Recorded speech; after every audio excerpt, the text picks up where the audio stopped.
To questions concerning daily work and how one should conduct oneself in the world, Maharaj replied, "Why do you worry about the world before taking care of yourself?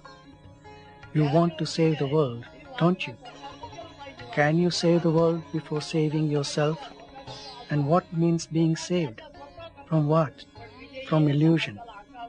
Salvation is to see things as they already are. Keep quiet. Do your work in the world, but inwardly keep quiet. Then all will come to you. Do not rely on your work for realization. It may profit others, but not you. Your hope lies in keeping silent in your mind and quiet in your heart. By all means, attend to your duties. Action in which you are not emotionally involved and which is beneficial and does not cause suffering will not bind you. You may be engaged in several directions and work with enormous zest, yet remain inwardly free and quiet with a mirror-like mind which reflects all without being affected. The unexpected is bound to happen, while the anticipated may never come. All is because you are. Grasp this point firmly and deeply and dwell on it repeatedly. To realize this as absolutely true is liberation. Nisargadatta's body succumbed to cancer in 1981.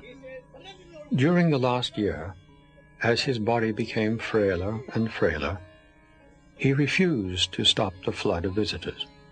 Out of immense compassion and the urgency of spiritual seekers throughout the world, his small room was filled to capacity every day. Nisargadatta's message and teachings continue to guide seekers. They instill confidence in them, that realization is possible here and now, and that through earnest inquiry and faith in the teachings, one can be like him, living in a state of complete freedom and supreme peace. I'm sure that the diagnosis of terminal metastatic cancer meant nothing to Maharaj, because he had already gone through the process of his death as a part of the process of his spiritual realization. And that a part of that realization is the realization that one is not an entity, especially an entity that's confined by this mortal frame. And that's the viewpoint that he constantly lived from. And so the loss of this frame, which was just the vehicle through which he expressed in this realm and embraced people that believe they are the body in this realm, the loss of that was no big deal to him. Being with Maharaj at that point in his life was an extraordinary experience, because it was as though Maharaj had already left the body. There was a tightly drawn skin around a skeletal frame, and it seemed almost transparent. And it was really as though he was wearing an overcoat that he was just about ready to discard. He wasn't related any longer to his body. It was amazing. And even though his eyes would flash and he was speaking truth and talking to us, it was as though he was no longer connected with the body the way ordinary people are. It was an amazing feeling. Being with Nisargadatta Maharaj gave me the deepest experience that I have ever had of closeness to a human being who was truly free.